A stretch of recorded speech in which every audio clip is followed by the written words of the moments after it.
दोस्तों आज हम देखने वाले हैं एक कमाल की कोरियन रोमांस और टाइम ट्रेवल और मर्डर मिस्ट्री से भरी एक वेब सीरीज को।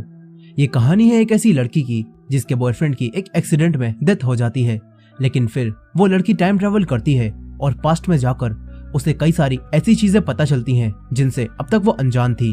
और फिर आगे इस कहानी में जो कुछ होता है वो देखकर आपको जरूर मजा आएगा, तो इस वीडियो को एंड तक जरूर देखिएगा। तो चलिए बिना टाइम वेस्ट किए डायरेक्ट आते हैं सीरीज की कहानी की तरफ। तो कहानी की शुरुआत साल 1998 से होती है, जहां पर हम मिंजू नाम की एक लड़की को देखते हैं जो कि एक टेप रिकॉर्डर शॉप पर काम करती है। एक दिन जब मिंजू अपनी दुकान पर काम कर रही होती है तो तभी उसके पास दो लड़के नाम सियोन और इंजियो आते हैं। ये लोग मिंजू के साथ स्कूल में पढ़ते हैं। यहाँ सियोन मिंजू की शॉप में एक गाना सुनता है और मिंजू से उस गाने की एक कैसेट मांगता है, लेकिन मिंजू की शॉप पर उस गाने की एक भी कैसेट नहीं होती। इसीलिए मिंजू सियोन का नंबर ले लेती है और उससे कहती है कि जब कैसेट आएगी तब मैं तुम्हें कॉल करके ये बता दूंगी। यहीं पर हमें ये पता चलता है कि मिंजू मन ही मन सियोन को पसंद करती है, लेकिन सियोन मिंजू को पसंद नहीं करता, बल्कि सियोन का बेस्ट फ्रेंड इंजियो मिंजू को पसंद करता है और सियोन अपने बेस्ट फ्रेंड और मिंजू को मिलवाना चाहता है। खैर अब कहानी साल 2023 में आती है, जहाँ पर हम मिंजू की जैसी ही एक लड़की को देखते हैं जिसका नाम जुनही होता है। जुनही अपने ऑफिस से जल्दी काम खत्म करके चर्च में जाती है, जहाँ पर वो अपने बॉयफ्रेंड को याद करके दुखी होकर रोने लगती है और हमें पता चलता है कि उसके बॉयफ्रेंड की हाल ही में प्लेन क्रैश में डेथ हो गई है। इसी दौरान हम ये भी जान पाते हैं कि उसका बॉयफ्रेंड बिल्कुल सियोन की तरह ही दिखता था जिसे हमने साल 1998 में देखा था, लेकिन जुनही के बॉयफ्रेंड का नाम कुयंजन होता है। जुनही यंजन को याद करके दुखी होकर रोने लगती है और हमें पता चलता है कि जुनही यंजन से बहुत प्यार करती थी। अब जुनही चर्च से वापस अपने घर आती है और उस गिफ्ट को देखने लगती है जो यंजन ने उसे पिछले साल उसके बर्थडे पर दिया था। इसी दौरान हमें ये भी पता चलता है कि उस दिन जुनही ने यंजन को अपने यूएस जाने वाली बात बताई थी और इस पर यंजन ने जुनही से कहा था कि तुम वहां मत जाओ, मैं तुम्हारे बिना एक हफ्ता भी नहीं रह सकता, इसीलिए तुम मुझे छोड़कर मत जाओ।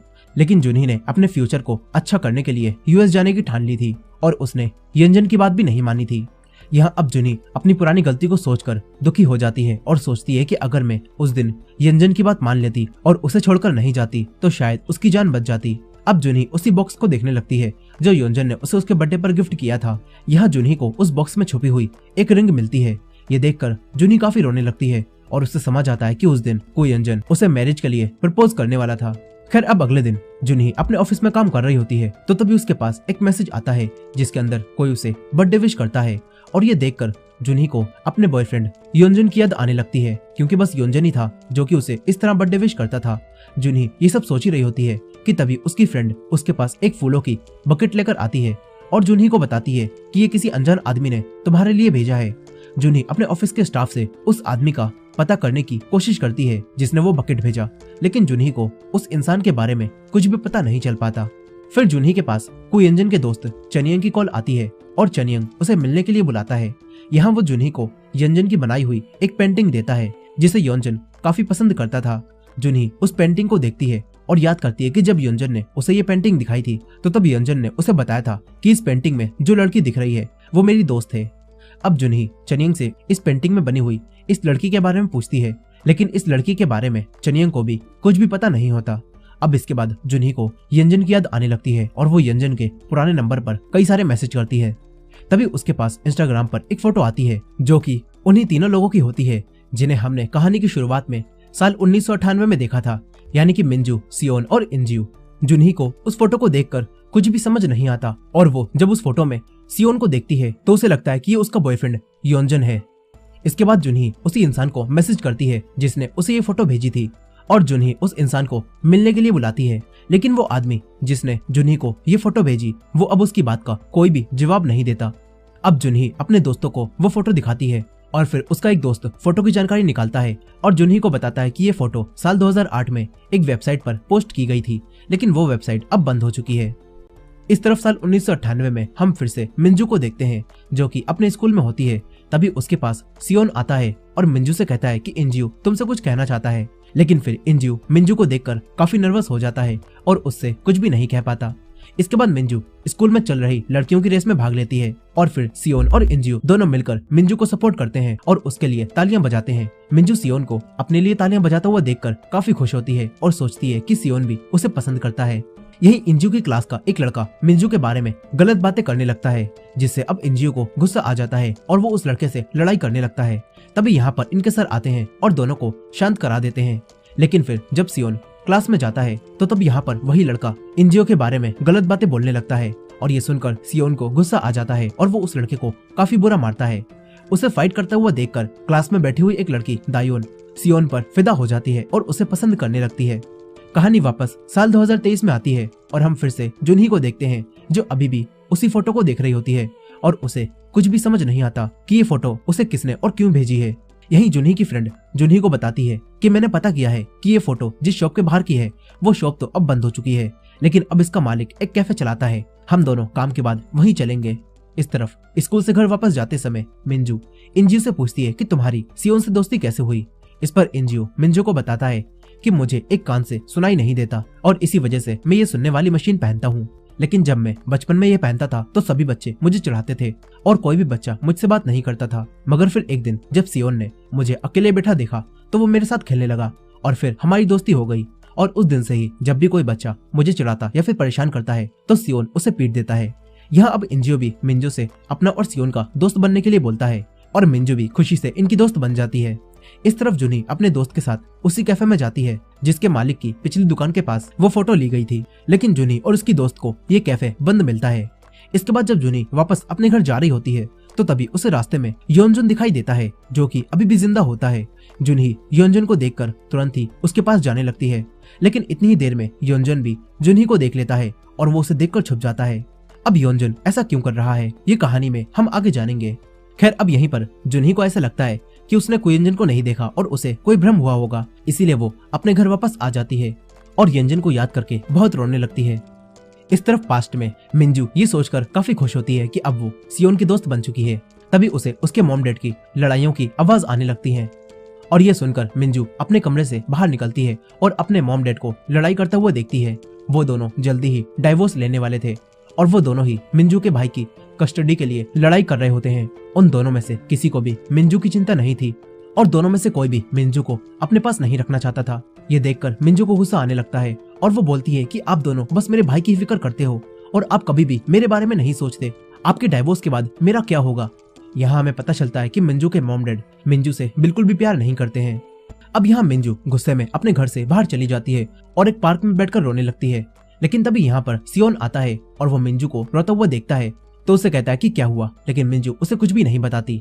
फिर सियोन मिंजू से कहता है कि अगर तुम मुझे बता दो कि तुम क्यों रो रही हो तो मैं भी तुम्हें अपना एक सीक्रेट बताऊंगा। ये सुनकर मिंजू सियोन को बताती है कि मैं इसलिए रो रही हूँ क्योंकि मेरे घर में कोई भी मुझसे प्यार नहीं करता। ये सुनने के बाद सियोन भी मिंजू को अपना एक सीक्रेट बताता है और वो कहता है कि मैं जल्दी ही ये शहर छोड़कर यूएस जा रहा हूँ। साथ ही सियोन मिंजू से कहता है कि ये बात अभी तक मेरे दोस्त इंजियो को पता नहीं है और अगर उसे ये बात पता चल गई तो वो दुखी हो जाएगा, इसीलिए तुम उसे ये बात मत बताना। अब यहाँ पर सियोन मिंजू से कहता है कि तुम इंजू की बेस्ट फ्रेंड बन जाओ ताकि मेरे जाने के बाद वो अकेला ना हो जाए और उदास ना रहने लगे। मिंजू उसकी बात का कोई जवाब नहीं देती। फिर अगले दिन जब मिंजू अपने अंकल की शॉप पर काम कर रही होती है तो तभी उसे वो टेप मिलती है जिसे सियोन ने बुक किया था। इसके बाद मिंजू उस टेप को अपने पास ही रख लेती है और अगले दिन सियोन को स्कूल में वो टेप देने जाती है, लेकिन तभी वो देखती है कि बहुत सारी लड़कियां सियोन को खेलता हुआ देखकर उसे चीयर कर रही हैं। ये देखकर मिंजू दुखी हो जाती है क्योंकि वो सियोन से प्यार करती थी। अब मिंजू उस टेप को सियोन को बिना दिए ही वापस जाने लगती है। तभी यहाँ पर उसके पास सियोन और इंजू आते हैं और वो मिंजू से बात करने लगते हैं। इससे मिंजू फिर से खुश हो जाती है। वहीं फ्यूचर में जुनही अपने ऑफिस में काम कर रही होती है, तभी उसके पास एक पार्सल आता है जिसे किसी अनजान आदमी ने जुनही के पास भेजा था। यही जुनही की फ्रेंड उसे ये भी बताती है कि आज वो कैफे खुला हुआ है, आज हम वहाँ पर जा सकते हैं। इसके बाद मिंजू और उसकी फ्रेंड उसी कैफे में जाती हैं। यहाँ वो कैफे के मालिक से मिलती हैं और हम देखते हैं कि ये कैफे के मालिक मिंजू के अंकल हैं, जिनकी शॉप पर साल 1998 में मिंजू काम कर रही है। इनका नाम चिवोन होता है। चिवोन जुनही को देखकर हैरान रह जाते हैं और उसे अपनी भतीजी मिंजू समझने लगते हैं, लेकिन जुनही कहती है कि शायद आपको कोई गलतफहमी हुई है, मेरा नाम जुनही है। यहाँ जुनही चिवोन को उस फोटो को दिखाती है और वो फोटो देखकर चिवोन जुनही को बताते हैं कि इस फोटो में दिख रही लड़की मेरी भतीजी मिंजू है। जुनही पूछती है कि क्या हम इस लड़की से मिल सकते हैं। इस पर मिंजू के अंकल उदास हो जाते हैं और जुनही को बताते हैं कि मेरी भतीजी 1998 में ही मर चुकी है। यहाँ हमें पता चलता है कि मिंजू जल्दी ही 1998 में मरने वाली है। खैर अब यहीं पर जुनही उसी लड़के सियोन के बारे में पूछती है जो कि उसे योंजन लग रहा है। इस पर चिवोन जुनही को बताते हैं कि ये लड़का मिंजू का दोस्त था और मुझे इनके बारे में ज्यादा कुछ नहीं पता। वहीं दूसरी तरफ हम फिर से उन्हीं तीनों को देखते हैं। यहाँ सियोन और इंजियो मिंजू को उसके बर्थडे पर सरप्राइज देते हैं और एक पार्क में बैठकर वो तीनों पार्टी करने लगते हैं। यहाँ इंजियो मिंजू को एक टेप रिकॉर्डर गिफ्ट करता है और वो मिंजू को काफी पसंद आता है। अब तभी सियोन मिंजू से बात करता है और उसके बात करने से मिंजू शर्माने लगती है। ये देखकर इंजू समझ जाता है कि मिंजू उससे नहीं बल्कि सियोन से प्यार करने लगी है। ये समझने के बाद इंजियो अब बहाना बनाता है और मिंजू और सियोन को अकेला छोड़कर चला जाता है। फिर सियोन मिंजू को उसके घर तक छोड़ने जाता है। यहाँ मिंजू सियोन को उसकी बुक की हुई वही टेप देती है और सियोन से कहती है कि मैं तुम्हें बहुत पसंद करती हूँ। लेकिन ये बात सुनकर सियोन को गुस्सा आ जाता है क्योंकि वो मिंजू को पसंद नहीं करता था। वो मिंजू से कहता है कि हम बस दोस्त हैं और कुछ भी नहीं। सियोन का ये जवाब सुनकर मिंजू रोने लगती है। इस तरफ फ्यूचर में अब जुनही ये समझ जाती है कि जब 1998 में ही मिंजू की मौत हो चुकी है तो तब ये लड़का जो कि उसके साथ खड़ा है वो योंजन नहीं हो सकता, क्योंकि 1998 में तो योंजन बस 11 साल का ही था। अब मिंजू योंजन को और याद करने लगती है। इसके बाद घर वापस जाते समय जुनही उसी पार्सल को खोलती है जिसे किसी अनजान आदमी ने उसके लिए भेजा था और इसके अंदर जुनही को वही टेप रिकॉर्डर मिलता है जो कि इंजू ने मिंजू को साल 1998 में गिफ्ट किया था। साथ ही इसमें वो टेप भी होती है जो मिंजू ने सियोन को देने के लिए बचाई थी। लेकिन ये सारा सामान इतने समय बाद आखिर कौन है जो कि जुनही को भेज रहा है, ये कहानी में हम आगे जानेंगे। अब जुनही उसी टेप रिकॉर्डर को सुनने लगती है और उसमें गाना चल रहा होता है गैदर माई टीयर्स। जुनही वो गाना सुनते हुए यहीं पर सो जाती है। वहीं पास्ट में मिंजू अपने घर में जाती है जहाँ पर उसे सारा सामान इधर उधर बिखरा हुआ दिखाई देता है। ये देखकर मिंजू डर जाती है और सोचने लगती है कि कहीं उसकी मॉम उसके भाई को लेकर यहाँ से भाग तो नहीं गई। उसे लगता है कि उसकी मॉम उसे छोड़कर चली गई है। इसीलिए अब मिंजू बाहर आती है और अपने मॉम और अपने भाई को ढूंढने लगती है। तभी रोड पर उसके सामने एक कार आ जाती है। मिंजू ये देखकर डर जाती है और ऐसा लगता है कि मिंजू का एक्सीडेंट हो गया। और इसी दौरान एक ग्लिच आता है और पास्ट की मिंजू और फ्यूचर की जुनही आपस में जुड़ जाती हैं। फिर अगले सीन में हम मिंजू को देखते हैं जो कि हॉस्पिटल में होती है। यहाँ पर सियोन उसके कानों में ईयरफोन्स लगाता है और उसे वही गाना सुनाने लगता है जो कि फ्यूचर में जुनही सुन रही थी। फिर इसके बाद मिंजू को होश आता है और वो सियोन को देखती है और उसे योंजन कहकर बुलाती है, जिससे अब हमें पता चलता है कि जुनही की कॉन्शियसनेस अब मिंजू के शरीर में आ गई है और साथ ही जुनही को मिंजू की लाइफ के बारे में भी सब कुछ पता है। यही मिंजू की आत्मा अब एक अजीब सी जगह पर कैद हो गई होती है जहाँ से वो सारी चीजें देख पाती है लेकिन वो कुछ भी नहीं कर पाती। और अब जुनही का मिंजू के शरीर पर पूरा कंट्रोल होता है। अब जुनही सियोन को योंजन समझती है और उसे गले लगा लेती है और रोने लगती है। तभी इंजियो और सियोन जुनही को मिंजू कहकर बुलाते हैं और ये सुनकर जुनही हैरान रह जाती है। इसके बाद जुनही अपने आसपास देखती है और इंजियो से डेट पूछती है। इस पर इंजियो उसे बताता है कि ये साल 1998 चल रहा है। ये सुनकर जुनही पूरी तरह से हैरान रह जाती है। फिर जुनही को मिंजू की लाइफ की बातें भी याद आने लगती हैं। साथ ही जुनही को मिंजू की आवाज भी आती है, लेकिन जुनही ये समझ नहीं पाती कि उसके साथ ये सब क्यों हो रहा है और वो सन 1998 में कैसे पहुंच गई। अब जुनही अपने घर यानी कि मिंजू के घर जाती है और अपने मॉम डैड पर गुस्सा करने लगती है क्योंकि वो लोग उसे अकेला छोड़कर चले गए थे। यहाँ मिंजू का ऐसा बिहेवियर देखकर सभी लोग हैरान रह जाते हैं क्योंकि मिंजू हमेशा से एक शर्मीली लड़की थी और वो कभी भी ऊंची आवाज में बात नहीं कर पाती थी। लेकिन अब जुनही उसके अंदर आ चुकी है और अब जुनही का बिहेवियर मिंजू के साथ मिल चुका है। लेकिन सभी लोग सोच रहे होते हैं कि मिंजू अचानक से ऐसी कैसे हो गई। अब तभी जुनही यानी कि मिंजू की तबीयत दोबारा से खराब होने लगती है। फिर डॉक्टर उसका चेकअप करते हैं और सबको बताते हैं कि मिंजू के सर पर चोट लगने की वजह से शायद मिंजू ऐसा बिहेवियर कर रही है। इसके बाद इंजियो सियोन से बात करता है और सियोन से बोलता है कि जब तुमने मिंजू से कहा कि तुम उससे प्यार नहीं करते तो शायद उसे काफी बुरा लगा होगा। इसलिए अब इंजियो मिंजू को खुश करने के लिए सियोन से कहता है कि तुम उसके साथ रिलेशनशिप में आ जाओ। यहीं अब जुनही जो कि मिंजू के शरीर के अंदर है वो हॉस्पिटल से मिंजू के घर आती है। यहाँ वो मिंजू की एक डायरी को देखती है जिसके अंदर मिंजू ने अपनी जिंदगी के बारे में लिख रखा था। लेकिन अब क्योंकि जुनही और मिंजू की यादें मिल चुकी थी और जुनही को ये समझ नहीं आ रहा था कि वो मिंजू है या फिर जुनही। यहाँ जुनही को लग रहा होता है कि वो मिंजू है और उसे जो कुछ भी जुनही के बारे में पता है वो सब एक सपना था जो कि उसने हॉस्पिटल में देखा था। लेकिन यहाँ जब जुनही यानी कि मिंजू अपनी डायरी को देखती है तो उसे ये सब भी समझ नहीं आता कि उसने ये सारी बातें इस डायरी में कब लिखी। अब जुनही बहुत ज्यादा कंफ्यूज हो जाती है। लेकिन फिर यहाँ पर पुलिस मिंजू के घर आती है और वो जुनही को मिंजू समझकर उसे बताती है कि उस रात आपका एक्सीडेंट नहीं हुआ था बल्कि आपको किसी ने जान से मारने की कोशिश की थी और आप पर हमला किया गया था और तभी आपके सर पर चोट लगी थी। लेकिन जुनही को उस रात के बारे में कुछ भी याद नहीं होता कि उस रात उसके साथ क्या हुआ था। फिर इसके बाद सियोन जुनही यानी कि मिंजू के लिए चिकन लाता है और उससे कहता है कि मैंने जो उस रात तुम्हारे बर्थडे पर तुमसे कहा था कि मैं तुमसे प्यार नहीं करता उसके लिए तुम मुझे माफ कर दो और मेरी बात की वजह से तुम इंजियो से गुस्सा मत होना और बस हमारी दोस्त बनकर रहना। यहाँ जुनही जो कि अभी मिंजू के शरीर के अंदर है वो सियोन से कहती है कि जब तुमने मुझे रिजेक्ट कर दिया तो अब हम दोस्त भी नहीं रह सकते। यहाँ मिंजू के बिल्कुल अलग तरह से बात करने से सियोन हैरान रह जाता है, क्योंकि मिंजू काफी शर्मीली लड़की थी और वो किसी से भी ऐसे बात नहीं कर पाती थी। अब सियोन मिंजू से कहता है कि मुझे तुम अलग अलग क्यों लग रही हो। इस पर जूनी भी सियोन से बोलती है कि मुझे भी ऐसा लग रहा है, मुझे भी समझ नहीं आ रहा कि मैं कौन हूँ और मैं किसकी जिंदगी जी रही हूँ। यहाँ जूनी जो कि मिंजू के शरीर में है, वो सियोन को बार बार योंजन कहकर बुला रही होती है, क्योंकि जूनी सियोन को योंजन समझ रही थी। इस पर सियोन जूनी से पूछता है कि आखिर ये योंजन कौन है जिसका नाम लेकर तुम मुझे बार बार बुला रही हो।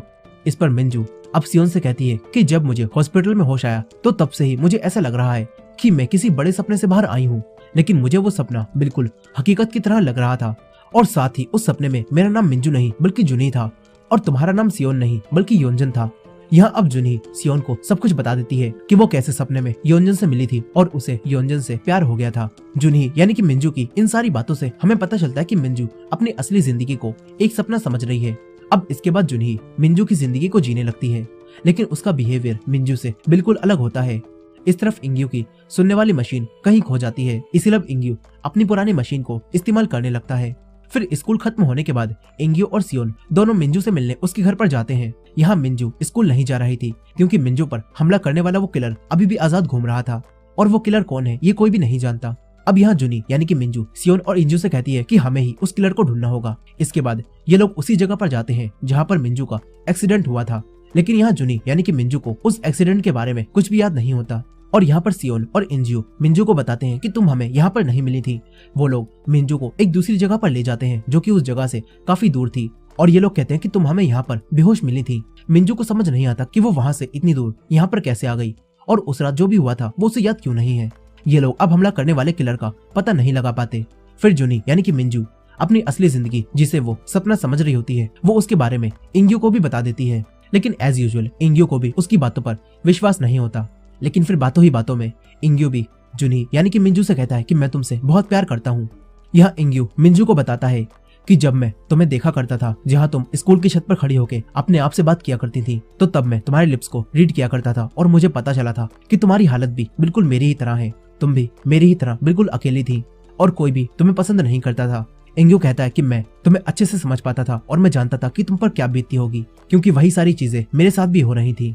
इंग्यू मिंजू से कहता है कि मैं तुमसे बहुत प्यार करता हूँ, लेकिन जूनी जो कि मिंजू के शरीर में है वो इंग्यू की इस बात का कोई जवाब नहीं दे पाती। फिर कुछ दिनों बाद ये तीनों भी अच्छे दोस्त बन जाते हैं और जूनी लगभग अपनी असली जिंदगी के बारे में सब कुछ भूल जाती है और मिंजू की जिंदगी को जीने लगती है।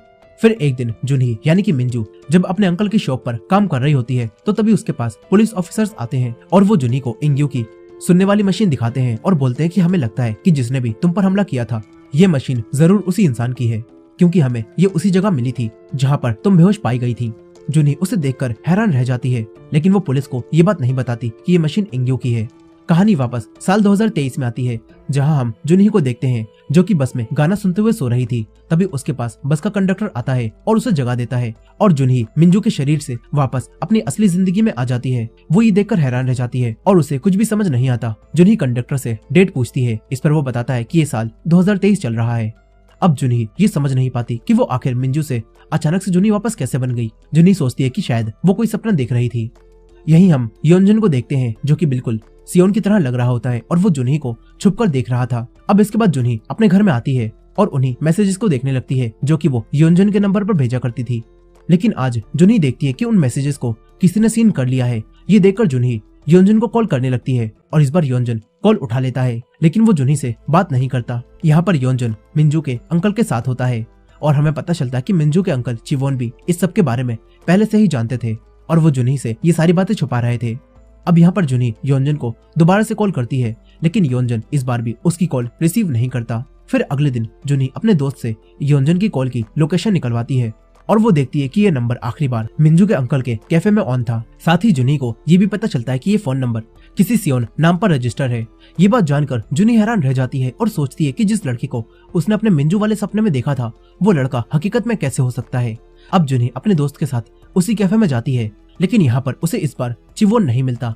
जूनी यहाँ पर चिवोन का काफी देर तक इंतजार करती रहती है, लेकिन वो मिंजू के अंकल चिवोन से नहीं मिल पाती। फिर जूनी अपने घर में वापस चली जाती है। यही उसका बॉयफ्रेंड योंजन ये सब देख रहा होता है और उसे जूनी की ऐसी हालत देखकर काफी बुरा लगता है। फिर जूनी योंजन के पुराने घर में जाती है जहाँ पर वो एक चेयर को देखती है जो योंजन ने मरने से पहले बनाई थी। जुनही उसे देखकर योंजन को मिस करने लगती है। यहाँ योंजन का वही दोस्त चनियंग भी जुनही के साथ होता है और चनियंग जुनही से योंजन का सारा सामान अपने साथ ले जाने के लिए बोलता है। यहीं पर जुनही अपने मिंजू वाले सपने के बारे में चनियंग को सब कुछ बताती है और कहती है कि पता नहीं क्यों मुझे ऐसा लग रहा है कि वो सपना नहीं बल्कि हकीकत था। अब इसके बाद जुनही एक डॉक्टर के पास जाती है और उन्हें भी अपने सपने के बारे में बताती है। इस पर डॉक्टर जुनही से कहते हैं कि अक्सर किसी के बारे में ज्यादा सोचने पर हमें इस तरह के सपने आते हैं। जुनही अब डॉक्टर के पास से वापस घर जाने लगती है। तभी उसे मिंजू के अंकल चिवोन की कॉल आती है। जुनही तुरंत ही चिवोन से मिलने के लिए उनके कैफे में जाती है। जुनही चिवोन से बोलती है कि मेरे बॉयफ्रेंड योंजन का फोन आखिरी बार इसी कैफे में ऑन हुआ था और उसे किसी सियोन नाम के लड़के ने ऑन किया था। क्या आप उसके बारे में कुछ जानते हो? साथ ही जुनही चिवोन को बताती है कि कुछ दिनों पहले मैंने एक सपना देखा था जिसमें मैं आपकी भतीजी मिंजू थी। ये सब सुनकर चिवोन जुनही को बताते हैं कि जब मिंजू जिंदा थी तब उसने भी मुझसे एक बार कहा था कि वो मिंजू नहीं बल्कि जुनही है। यहाँ चिवोन जुनही को मिंजू की एक डायरी देते हैं जिसके अंदर वो सारी बातें लिखी हुई थी जो कि जुनही ने तब लिखी थी जब वो मिंजू के शरीर में थी। ये देखने के बाद जुनही समझ जाती है कि वो साल 1998 में मौजूद मिंजू के शरीर में गई थी और उसका ये कोई सपना नहीं था बल्कि उसने सच में टाइम ट्रेवल किया था। अब जुनही याद करती है कि वो 1998 में कैसे गई। तभी उसे उसी टेप रिकॉर्डर के बारे में याद आता है जिसे सुनकर वो सो गई थी और वो 1998 में मिंजू के शरीर में पहुंच गई थी। अब जुनही दोबारा से उस टेप को सुनती है और फिर से सो जाती है और फिर से 1998 में मिंजू की बॉडी के अंदर आ जाती है। अब जुनही ये सब देखकर हैरान रह जाती है। जुनही को अब ये कंफर्म हो जाता है कि वो टाइम ट्रेवल करके मिंजू की बॉडी के अंदर आई है। फिर जुनही को उसके बॉयफ्रेंड योंजन की वो बात याद आती है जब जुनही ने उससे एक बार पूछा था कि अगर तुम्हें पास्ट में जाने का मौका मिले तो तुम कौन से समय में जाना चाहोगे। इस पर योंजन ने उससे कहा था कि मैं उस समय में जाना पसंद करूंगा जब मैं तुमसे पहली बार मिला था। अब ये बात याद करके जुनही जो कि मिंजू के शरीर में है वो तुरंत ही सियोन के पास जाती है क्योंकि जुनही अब भी सियोन को योंजन समझ रही होती है। जुनही अब सियोन को देखकर रोने लगती है लेकिन तभी जुनही को समझ आता है कि सियोन बस योंजन की तरह दिखता है मगर वो योंजन नहीं है। अब जुनही वापस चिवोन की शॉप पर आ जाती है और सोचती है कि अगर मैं 1998 में हूँ तो इसका मतलब तो ये है कि योंजन बस इस वक्त 11 साल का होगा। जुनही अब अपने टाइम ट्रेवल से बहुत परेशान हो जाती है। वहीं दूसरी तरफ सियोन इंग्यू को बताता है कि मिंजू जब उसके पास आई थी तो तब वो रो रही थी। यहाँ अब इंग्यू ये सब सुनकर सियोन से कहता है कि अब तुम मिंजू का ख्याल मत रखना और तुम थोड़ा उससे दूर ही रहना। यहाँ इंग्यू ये सारी बातें सियोन से इसलिए कह रहा था क्योंकि वो मिंजू को पसंद करता था, लेकिन सियोन इंग्यू की बात का कोई जवाब नहीं देता और चुप हो जाता है। इसके बाद इंग्यू मिंजू से मिलने के लिए उसके पास जाता है। इस तरफ सियोन को इंग्यू की बात से काफी बुरा लगता है क्योंकि अब सियोन भी कहीं ना कहीं मिंजू के इस नए अवतार को देखकर उसे पसंद करने लगा था। इस तरफ अब मिंजू सोचती है कि जब योंजन इस पास्ट में उसके साथ है ही नहीं तो वो इस पास्ट में क्या कर रही है। इसीलिए अब जुनही वापस से अपने प्रेजेंट समय साल 2022 में जाने की सोचती है, लेकिन वो टेप सुनने के बाद भी अपने प्रेजेंट टाइम में नहीं जा पाती। इससे जुनही अब काफी परेशान हो जाती है। इस तरफ इंग्यू अब खेलते समय सियोन को बॉल पास नहीं करता और फिर वो सियोन से ही लड़ाई लड़ने लगता है, लेकिन तभी उनके स्कूल के बाकी लड़के आकर इन दोनों को शांत करा देते हैं। मगर अब इसके बाद इंग्यू और सियोन आपस में बात करना बंद कर देते हैं। इस तरफ जुनी बहुत कोशिश करने के बाद भी अपने प्रेजेंट टाइम में वापस नहीं जा पाती। तभी यहाँ पर सियोन आता है और जुनी को अपने साथ एक पार्क में ले जाता है। यहाँ सियोन जुनी को मिंजू समझ रहा था और वो उसे बताने लगता है कि इंग्यू तुम्हें बहुत पसंद करता है, इसलिए अब मैं तुमसे ज्यादा बात नहीं कर सकता। सियोन ये सारी बातें जुनी को बता ही रहा होता है कि तभी जुनी ये सब सुनते हुए ही थक कर पार्क में ही सो जाती है। अब जुनी के सो जाने के बाद सियोन अपने दिल की सारी बातें जुनी से बोलने लगता है और हमें पता चलता है कि सियोन अब इस नई मिंजू से प्यार करने लगा है, लेकिन असल में वो जुनी से प्यार करता है जो कि मिंजू के शरीर के अंदर आई है। इस तरफ इंग्यू को अब पुलिस अपने पास बुलाती है और उससे पूछती है कि तुम उस रात कहाँ पर थे जब मिंजू पर हमला हुआ था। इस पर इंग्यू पुलिस से कहता है कि मैं उस रात मिंजू के साथ पार्टी करके अपने घर चला गया था और फिर क्या हुआ मुझे कुछ भी नहीं पता। लेकिन यहाँ पर पुलिस इंग्यू से कहती है कि हमने सीसीटीवी में देखा कि तुम मिंजू के घर पर दोबारा से गए थे। साथ ही पुलिस इंग्यू को उसकी कान की वही मशीन भी दिखाती है और बोलती है कि ये हमें उसी जगह पर मिली जहाँ पर मिंजू पर हमला हुआ था। इस पर इंग्यू पुलिस से कहता है कि मेरी मशीन कहीं खो गई थी, इसलिए मुझे नहीं पता ये वहाँ कैसे पहुंची। इंग्यू कहता है कि मैं उस रात मिंजू से कुछ कहने के लिए दोबारा से उसके घर गया था। अब पुलिस इंग्यू को छोड़ देती है, लेकिन अब पुलिस को इंग्यू पर शक हो गया होता है कि मिंजू पर हमला करने वाला वो किलर इंग्यू ही है, इसीलिए पुलिस इंग्यू को सस्पेक्ट मानने लगती है।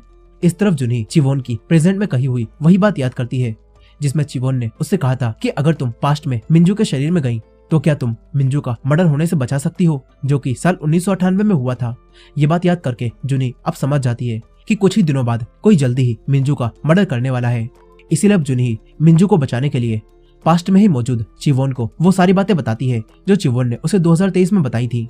लेकिन चिवोन को जुनही की बातों पर यकीन नहीं होता और वो समझते हैं कि जुनही यानी कि मिंजू बस ये सब ऐसे ही बोल रही है। यही अगले दिन इंग्यू स्कूल में आता है और अब सारे बच्चे उसे चिढ़ाने लगते हैं क्योंकि उसे पुलिस ने पकड़ा था और अब सब लोग भी उसे ही किलर समझ रहे होते हैं।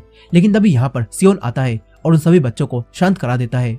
तभी सियोन को ये बात पता चलती है कि मिंजू पर हमला करने के इल्जाम में पुलिस ने इंग्यू को पकड़ा था। ये बात जानकर सियोन हैरान रह जाता है। फिर इनके स्कूल के प्रिंसिपल इंग्यू से कहते हैं कि तुम कुछ दिनों तक स्कूल मत आना ताकि हमारे स्कूल की बदनामी ना हो। यही प्रिंसिपल की ये सारी बातें सियोन भी सुन लेता है। इसके बाद सियोन यही सारी बातें जुनही को बताता है। ये सब जानने के बाद जुनही इंग्यू के साथ पुलिस के पास जाती है और उनसे कहती है कि मुझ पर हमला करने वाला वो किलर इंग्यू नहीं हो सकता क्योंकि इंग्यू तो मेरा बहुत अच्छा दोस्त है और वो जो मशीन आपको वहाँ मिली थी वो मुझसे ही वहाँ पर गिर गई होगी। ऐसा कहकर जुनही इंग्यू को पुलिस से बचा लेती है। इसके बाद जुनही इंग्यू और सियोन की भी दोबारा से दोस्ती करा देती है। लेकिन यहीं पर सियोन जुनही को बार बार योंजन की याद दिलाता रहता था, जो बात उसे काफी अजीब लगती है। इसीलिए जुनही योंजन के कुछ जोक सियोन और इंग्यू को सुनाती है ताकि वो ये कंफर्म कर सके कि सियोन और योंजन अलग अलग इंसान है या फिर एक ही इंसान है। लेकिन यहाँ पर वो जोक सियोन को समझ नहीं आता और जुनही समझ जाती है कि सियोन एक दूसरा इंसान है। फिर ये तीनों दोबारा से अच्छे दोस्त बन जाते हैं। लेकिन यहीं पर सियोन घर जाने के बाद भी जुनही के कहे हुए जोक को याद करता है और काफी खुश होता है। इस तरफ चिवोन जुनही से कहता है कि अगर तुम सच में 2023 से आई जुनही हो और मेरी भतीजी नहीं हो तो फिर मेरी भतीजी मिंजू कहाँ पर है। चिवोन के सवाल का जवाब जुनही के पास भी नहीं होता क्योंकि उसे नहीं पता था कि मिंजू कहाँ पर है। यहीं हम मिंजू को देखते हैं जिसकी आत्मा एक अजीब सी जगह पर कैद होती है और वो सब कुछ देख पा रही थी। साथ ही मिंजू अपने अंकल की ये सारी बातें भी सुन रही होती है। मिंजू जुनही से कुछ बोलती है और जुनही को मिंजू की आवाज भी सुनाई देती है, लेकिन वो कुछ भी समझ नहीं पाती कि ये आवाज उसे कौन दे रहा है। यही चिवोन जुनही से कहते हैं कि अगर तुम स्कूल में मन लगाकर पढ़ो और अच्छे नंबर लाओ तो मैं तुम्हारी सारी बातें मान लूंगा और मैं तुम्हारी वापस साल 2023 में जाने में मदद करूंगा। ये सुनकर अब जुनही काफी मन लगाकर पढ़ाई करना शुरू कर देती है। यहीं पर क्लास की कुछ लड़कियां अब जुनही के पास आती हैं और उससे अच्छे से बोलना शुरू कर देती हैं। वो जुनही से कहती हैं कि क्या तुम हमारी बास्केटबॉल टीम में खेलोगी। जुनही भी तैयार हो जाती है। इसके बाद जुनही को बास्केटबॉल काफी अच्छी तरह से खेलते हुए देखकर सियोन और इंग्यू हैरान रह जाते हैं और यहीं पर अब स्कूल की बाकी लड़कियां भी जुनही यानी कि मिंजू से अच्छे से बात करने लगती हैं। यही लड़कियां पहले मिंजू से बात नहीं करती थी। खैर अब यहीं पर इंग्यू और सियोन जुनही के पास आते हैं और उससे कहते हैं कि जब से तुम्हारा एक्सीडेंट हुआ है तब से तुम्हारे अंदर कुछ बदलाव आ गए हैं। सियोन और इंग्यू की बातों से पता चलता है कि वो भी अब मिंजू को अलग समझने लगे हैं। यहाँ जुनी इंग्यू और सियोन से झूठ बोलती है और कहती है कि मैं अपना बर्ताव इसलिए ऐसा कर रही हूँ ताकि मुझ पर हमला करने वाला वो किलर मेरी तरफ दोबारा से अट्रैक्ट हो जाए और हम उसे पकड़ लें। साथ ही जुनी ये भी बताती है कि वो किलर जिसने मुझ पर हमला किया था वो हमारे स्कूल में से ही कोई है। ये बात सुनकर सियोन और इंग्यू हैरान रह जाते हैं और सोचते हैं कि स्कूल में ऐसा कौन है जो मिंजू को मारने की कोशिश कर रहा है। यहीं पर अब पूरे स्कूल के लड़के मिंजू के इस नए व्यवहार को देखकर उसे पसंद करने लगते हैं और उससे बात करने की भी कोशिश करते हैं। ये देखकर सियोन को बिल्कुल भी अच्छा नहीं लगता और सियोन जुनी से कहता है कि तुम्हें इस तरह से किसी से भी बात नहीं करनी चाहिए। पता नहीं वो लड़का कौन हो जिसने तुम पर हमला किया हो। लेकिन असल में सियोन को जलन हो रही थी। खैर अब स्कूल खत्म होने के बाद सियोन इंग्यू की दादी की शॉप पर जाता है जहाँ पर उसे एक बच्ची दिखाई देती है जो अपनी दादी से कुछ खाने के लिए मांग रही होती है, लेकिन उसकी दादी उसे वो चीज नहीं दिलाती। ये देखकर सियोन उस बच्ची को अपने पास से वो चीज दिला देता है जो कि वो अपनी दादी से मांग रही थी। उसे लेने के बाद वो बच्ची काफी खुश हो जाती है। फिर अगले दिन सभी बच्चों के एग्जाम के रिजल्ट आते हैं और इसमें जुनही की रैंक 131 आई होती है। यही सियोन की रैंक 5 और इंग्यू की रैंक फर्स्ट आई होती है। इंग्यू और सियोन की इतनी अच्छी रैंक देखकर जुनही हैरान रह जाती है। इसके बाद जुनही पढ़ाई में इंग्यू की हेल्प मांगती है, जिस पर इंग्यू भी जुनही को ट्यूशन देने के लिए राजी हो जाता है। यही सियोन जब स्कूल से घर वापस जाता है तो तभी उसे वही लड़की दोबारा से दिखाई देती है जिसे कल उसने खाने के लिए कुछ दिया था। यहाँ सियोन देखता है कि उस बच्ची को कुछ लड़के परेशान कर रहे हैं। ये देखकर सियोन उन लड़कों को यहाँ से भगा देता है। इससे वो लड़की दोबारा से खुश हो जाती है और सियोन से कहती है कि मुझे हमेशा याद रखना, हम बड़े होकर दोस्त बनेंगे, मेरा नाम जुनही है। यहाँ हमें पता चलता है कि ये असल में जुनही का छोटा रूप है और जुनही अपने बचपन में इस समय में यहाँ पर रहती थी और वो बचपन में सियोन से मिली भी थी, लेकिन शायद वो ये बात भूल गई है। खैर इस तरफ मिंजू की माँ अब मिंजू की ये रैंक देखकर खुश हो जाती हैं और बोलती हैं कि बीमार होने के बाद भी तुम्हारी रैंक कितनी अच्छी आई है, पहले तो तुम्हारी रैंक इससे भी बुरी आती थी। यही मिंजू की माँ मिंजू को खुशी में कुछ पॉकेट मनी भी देती हैं। यही हम मिंजू के घर के बाहर एक लड़के को देखते हैं जो मिंजू पर नजर रख रहा होता है और ये लड़का बिल्कुल चनियन की तरह दिख रहा होता है। चनिंग वही लड़का है जिसे हमने साल 2023 में देखा था और वो कोई इंजन का दोस्त था। लेकिन यहाँ पर आखिर ये लड़का कौन है और ये मिंजू पर नजर क्यों रख रहा है? कहीं यही तो वो किलर नहीं जो कि मिंजू को मारना चाहता है। खैर अब जुनी स्कूल जाने लगती है, तभी उसे रास्ते में सियोन मिलता है। वो अपने स्कूटर पर जुनी को स्कूल लेकर जाता है। यहाँ जब जुनी सियोन को पकड़ती है तो तब सियोन को कुछ अलग सी फीलिंग आती है। फिर स्कूल खत्म होने के बाद जुनी सियोन के साथ इंग्यू से ट्यूशन पढ़ने जाती है। तभी सियोन बहाना बनाकर इंग्यू और मिंजू के पास से चला जाता है। तभी वो गलती से उसी लड़के से टकरा जाता है जो कि बिल्कुल चनिंग की तरह दिखता है और वो मिंजू का पीछा कर रहा था। यहाँ सियोन देखता है कि उस लड़के ने अपनी नोटबुक में कई सारे अजीब से स्केच बना रखे हैं, मानो ये लड़का कोई साइको हो। साथ ही इस लड़के की नोटबुक में एक मिंजू की फोटो भी होती है, लेकिन सियोन उसे नहीं देख पाता। इस तरफ इंग्यू जुनी यानी कि मिंजू को काफी अच्छे से पढ़ाता है। तभी इंग्यू एक बिल्ली को देखता है और उसे मिंजू की पुरानी बातें याद आती हैं, जब मिंजू उसके सामने बिल्लियों को खाना खिलाती थी। यानी कि मिंजू को बिल्लियां काफी पसंद थी।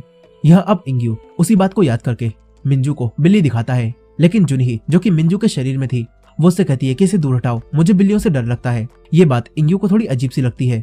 इसके बाद इंग्यू मिंजू से कहता है कि आजकल तुम बिल्कुल अलग लगती हो। इस पर जुनी इंग्यू से कहती है कि मुझे थोड़ा समय दो और फिर कुछ समय बाद तुम जिस मिंजू को जानते थे वो दोबारा से तुम्हारे पास आ जाएगी। इसके बाद जुनी वापस घर आती है और अपने भाई यानी कि मिंजू के भाई के साथ एक रेस्टोरेंट में खाना खाने जाती है। यहाँ मिंजू का भाई मिंजू को बताता है कि उस रात मैं घर से इसलिए भागा था क्योंकि मुझे तुम्हारे लिए काफी बुरा लगता था। मॉम और डैड डाइवोर्स के बाद मेरी कस्टडी लेने के लिए लड़ाइयाँ करते रहते हैं और उन्हें तुम्हारी बिल्कुल भी परवाह नहीं है, और ये भेदभाव देखकर मुझे तुम्हारे लिए काफी बुरा लगता है।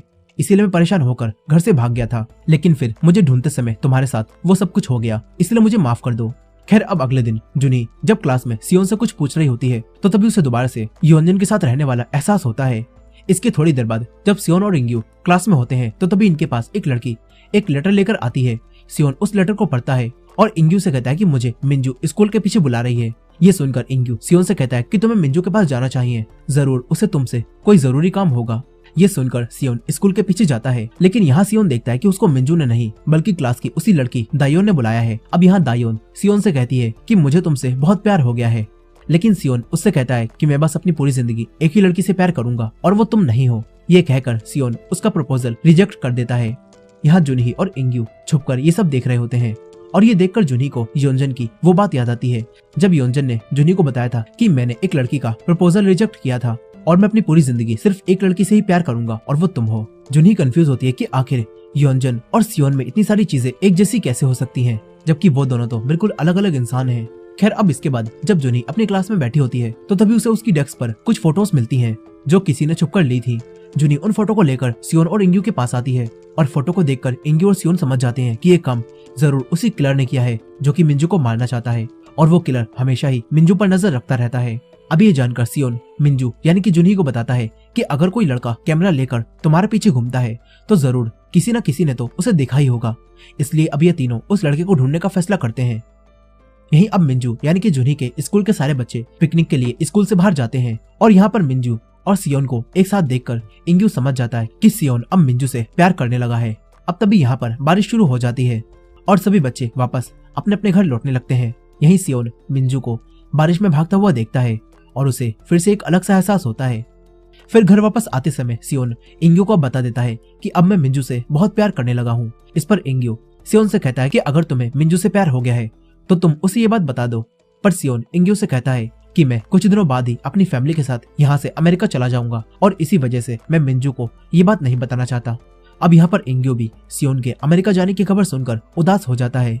यही सियोन अब घर आकर अपनी मॉम से कहता है कि क्या मैं यहाँ पर अकेला रह सकता हूँ, लेकिन उसकी मॉम उसे मना कर देती है। फिर सियोन अपने रूम में जाता है और मिंजू को याद करके उसकी एक पेंटिंग बनाता है और ये पेंटिंग बिल्कुल वैसी ही होती है जैसी साल 2023 में योंजन के पास थी। लेकिन ये पेंटिंग योंजन के पास कैसे पहुंची? खैर अब स्कूल में पीटी क्लास के लिए सभी लोग अपनी ड्रेस चेंज करने लगते हैं। तभी वही लड़की दायोन छुपके से जुनही की ड्रेस चेंज करते समय उसकी फोटो ले लेती है और जुनही को इसके बारे में कुछ भी पता नहीं चल पाता। यही जुनही यानी कि मिंजू सियोन से पूछती है कि तुम अब इंग्यू से बात क्यों नहीं कर रहे हो। इस पर सियोन जुनही को कोई भी जवाब नहीं देता। इसके बाद जुनही इंग्यू से बात करती है और उससे पूछती है कि क्या तुम्हारी फिर से सियोन से लड़ाई हो गई है। इस पर इंग्यू अब जुनही को बताता है कि सियोन अब हमें छोड़कर जाने वाला है और इसीलिए मैं उससे दूर रहना चाहता हूँ ताकि वो जब यहाँ से जाए तो मुझे दुख ना हो। यहाँ इंग्यू की बातों से जुनही समझ जाती है कि इंग्यू और सियोन के बीच उसकी वजह से ही ये सब कुछ हो रहा है। अब इसके बाद जुनही यानी कि मिंजू जब अपने घर जा रही होती है तो तभी उसे पार्क में सियोन बैठा हुआ दिखाई देता है। जुनी उसके पास जाती है और उससे पूछती है कि आखिर तुम इंग्यू से लड़ाई क्यों कर रहे हो। वो बोलती है कि अगर तुमने अपने अमेरिका जाने वाली बात इंग्यू से छुपाई नहीं होती तो तुम्हारे और इंग्यू के बीच ये सब कुछ नहीं होता।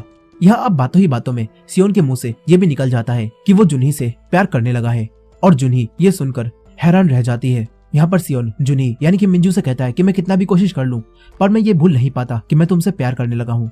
अब यहाँ सियोन के मिंजू के सामने अपने प्यार का इजहार करने के साथ ही इस सीरीज के 6 एपिसोड की कहानी यहीं पर खत्म हो जाती है। अब क्या जुनी भी सियोन से प्यार करेगी और आखिर सियोन और योंजन में इतनी सारी चीजें एक जैसी क्यों हैं? साथ ही वो किलर कौन है जो कि मिंजू को मारना चाहता है और क्या जुनी मिंजू को मरने से बचा पाएगी? इन सारे सवालों के जवाब हमें इस सीरीज के सेकंड पार्ट में मिलेंगे। तो इस सीरीज के सेकंड पार्ट को देखने के लिए कमेंट में सेकंड पार्ट लिखना मत भूलिएगा और ये वीडियो पसंद आई हो तो वीडियो को लाइक करना मत भूलिएगा और हमारे चैनल पर नए हैं तो हमारे चैनल वॉच मिस्ट्रीज हिंदी को सब्सक्राइब कर लीजिए। मिलते हैं नेक्स्ट पार्ट में।